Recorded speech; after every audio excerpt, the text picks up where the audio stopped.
Hello बच्चों, question states that electromagnetic waves of Audible frequency range from.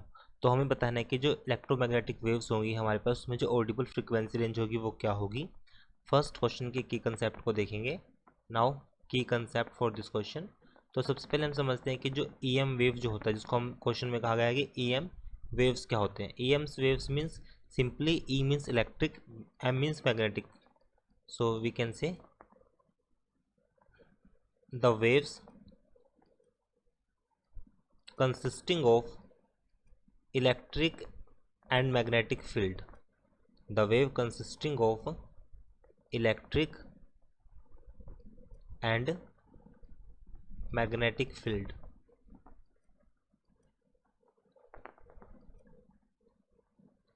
are known as electromagnetic waves.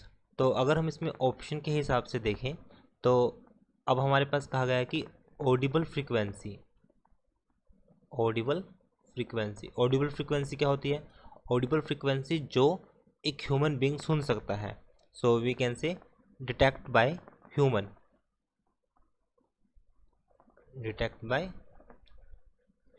किसी भी human द्वारा जो detect होते हैं उसको हम क्या बोलते हैं? Audible frequency range. तो हमारे पास एक बैंड होगा जिसको हम एक सिंपली इस तरह से दिखा सकते हैं कि जो रेंज होती है जिसके लिए फ्रीक्वेंसी हमारे पास लाई करती है। So this value will be from 20 hertz to 20 kilo hertz. So ये हमारे पास बैंड है जिसमें जो फ्रीक्वेंसी होगी वो 20 हर्ट्ज से 20 किलो हर्ट्ज तक होगी। अगर हमारे पास फ्रीक्वेंसी से लेस है, मीन्स ये फ्रीक्वेंसी होगी, तो उसको हम बोलते हैं अनऑडिबल। ये हमारे पास होगी अनऑडिबल फ्रीक्वेंसी, और जो इसके बीच में लाई करेगी that is Audible frequency range.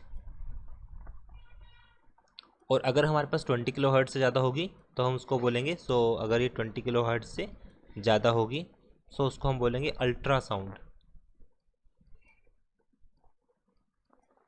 Ultrasound. So mainly अनऑडिबल frequency को ह्यूमन बींग्स और हाथी जो होते हैं, एलिफेंट्स जो होते हैं, वो इजीली सुन सकते हैं।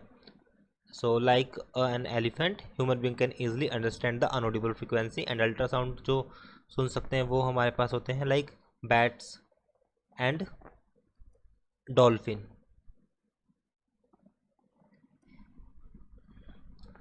So it is our answer. So range will be 20 Hz to 20 kilohertz. Option B is right. I hope solution is understandable.